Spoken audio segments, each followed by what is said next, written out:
something was seriously wrong, and they put their lives on the line to resist that, to react against that.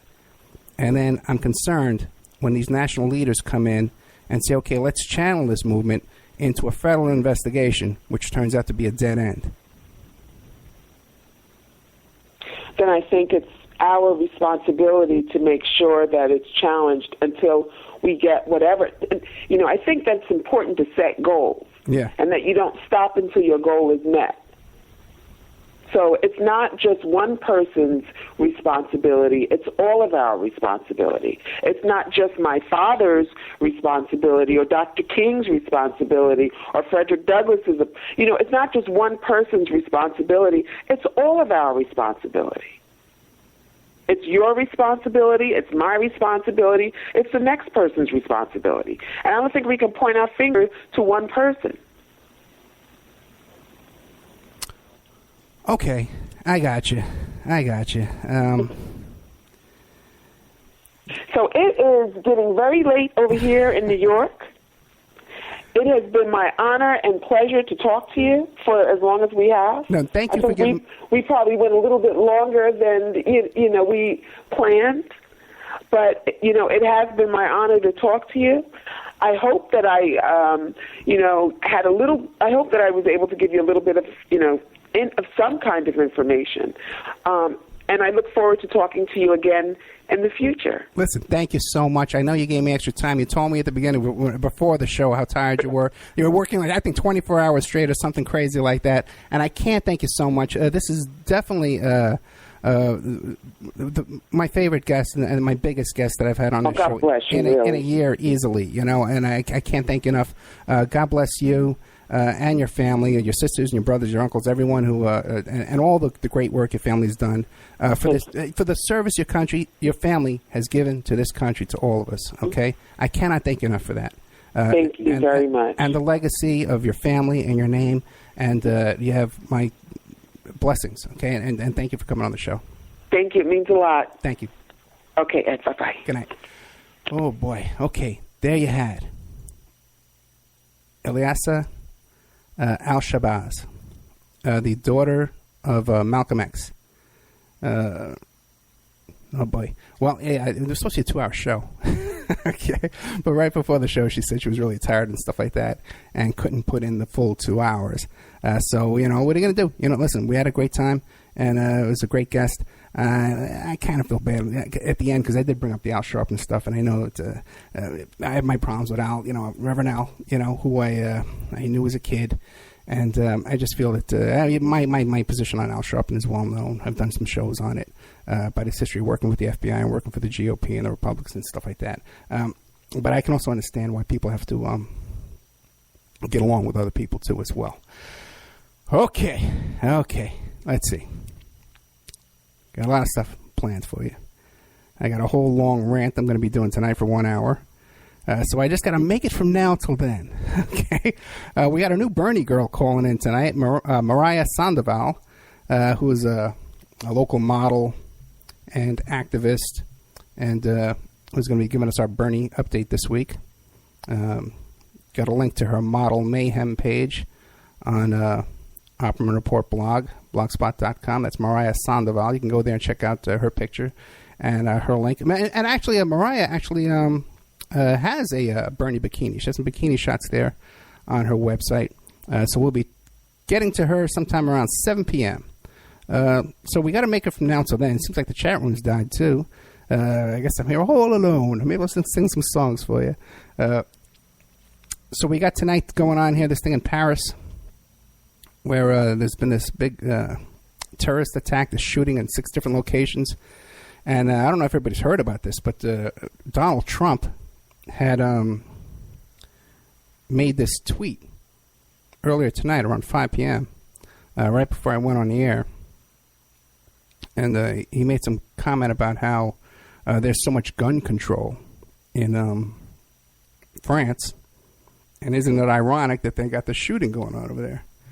So the ambassador from France in New York City did a direct tweet back to Trump on his Twitter feed, calling him a vulture. So Trump's not having a good 24 hours. If you guys caught that 90-minute tirade he did last night of calling Ben Carson, Dr. Ben Carson, a child molester, practically calling him a pathological, and comparing him to a child molester, that was pretty outrageous stuff. But what I find interesting in the recent Donald Trump meltdowns that have been going on is how there was this incident in Missouri where the college professor resigned, and Trump says he was calling him, "Oh, that was disgraceful. That was weakness. He shouldn't have resigned. I should have been the principal of that university, and it's never would have happened." Which is very ironic, because Trump did have a university. He was the head of a university, Trump University, which for 6 years never issued one single diploma and was shut down by the state of New York for being a fraud and a con. And it fascinates me that Trump has the guts and the cojones to go out in front of this and bring up that he should be the president of a university. When he was the president of a university, they got it taken away from him. And nobody says a word. No one says a word about Trump University. But you can Google it. It's been shut down. First of all, you can't just start a corporation in New York State and call yourself a university, just like you can't start a corporation and call yourself a hospital or a law firm or any of these kind of things. You can't do it. It's against the law. Okay? You just can't do it. But here he's going on. He creates this Trump University, and basically it was a telemarketing company where they were charging people $35,000 to send them inside information on lenders and where to get repossessed properties, all kind of nonsense like that, bankruptcies, and stuff you could find on the internet for free. And they were charging these huge sums, and then when people would buy them, they'd get these calls from these professors who were telemarketers trying to get them to buy more stuff. So that was the whole Trump University, and it was shut down. But it just goes to show how some people like to sabotage themselves. And there's something, they have good momentum going on, they have something good going on, and they think they don't deserve it, and they want to sabotage it. Okay, like Trump, this was a cakewalk. I think Trump could be president of the United States. I think it would be a disaster for this country. I think it would be horrific. But I think he could have done it. All right, and I think he's throwing it away. And I think he's throwing it away on purpose. Okay, because of his guilt. Okay, because here's a guy. Okay, we're gonna be getting to more stuff about this. I had a whole thing going on for the after show. If you listen to Trump, and he's talking about Dr. Ben Carson, okay, and how he doesn't understand Ben Carson's life story.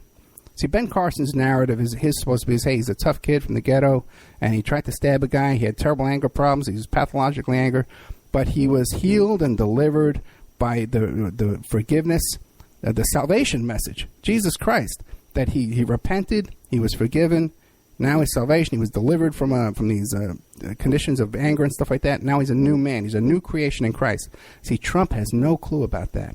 Trump has no understanding whatsoever about the redemption, forgiveness, salvation message of Jesus Christ, of the Church of Christianity. He doesn't understand. He doesn't even know what it is. And it's foreign to him, which is ironic, because here's a guy who has everything that all the wealth you could want. He has everything that wealth can offer. He has everything that fame can offer.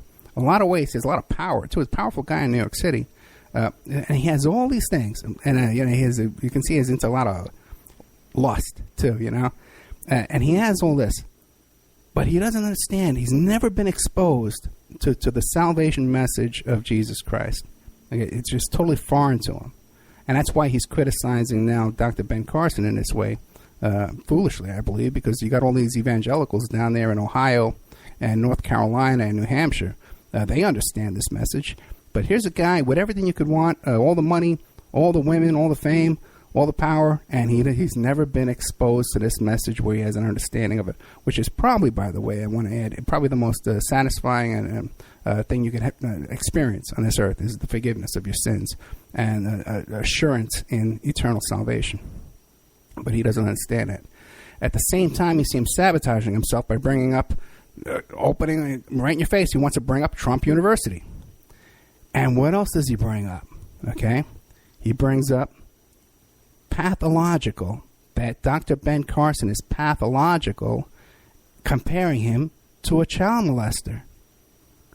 Now stop and think, guys. Who has the child molester skeleton in his closet? Donald Trump, because of his relationship with Jeffrey Epstein. It's right there. It's right in front of him, man. It's right. You'd think he would want to avoid these topics. He would want to avoid the topic of a convicted sex offender, his buddy. I've known Jeffrey for 15 years. He's a great guy. He likes them young. He sure likes his social life. He's a lot of fun to be with. That's Donald Trump. Donald Trump even making these comments about having sex with his own daughter. I'd even date she could pose for Playboy. I'd even date, if she wanted, this is some weird stuff, guys. All right? But let's stop and think. What do you call it? What's the first thing he brought up?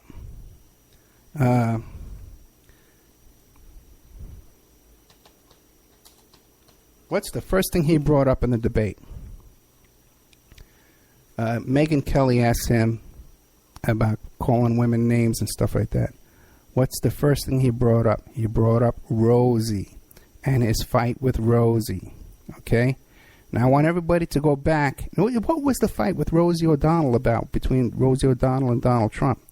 It was about that Donald Trump was bullying one of his Teen USA pageant people, right? And Rosie O'Donnell objected to that. And what did she call him? She called him a snake oil salesman, a sleazebag, and a perv, okay? Because these are all widely known rumors about Donald Trump, okay?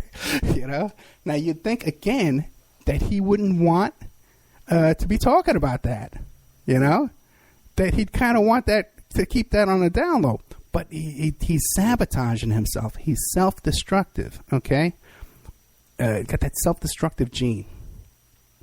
And he's trying to sabotage himself.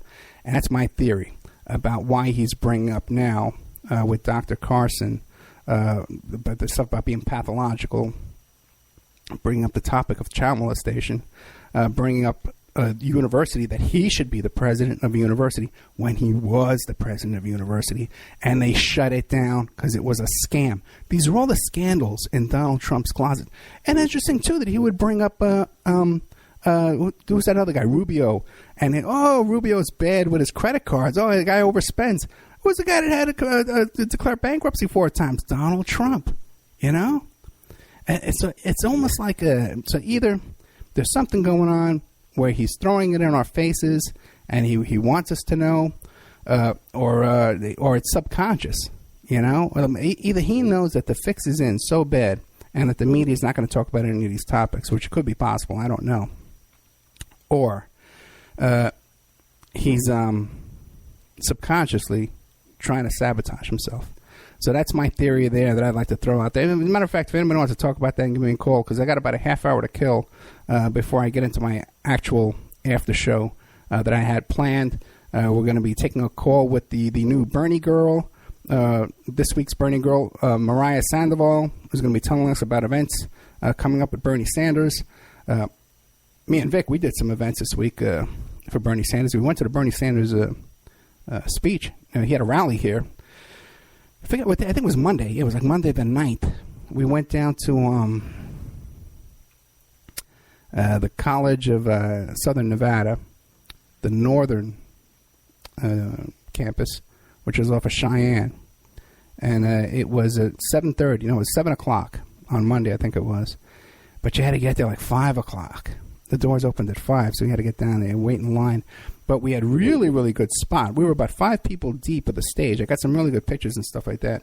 And, it's a lot. I tell you, I haven't been doing these things in a long time, but Vic's really into it.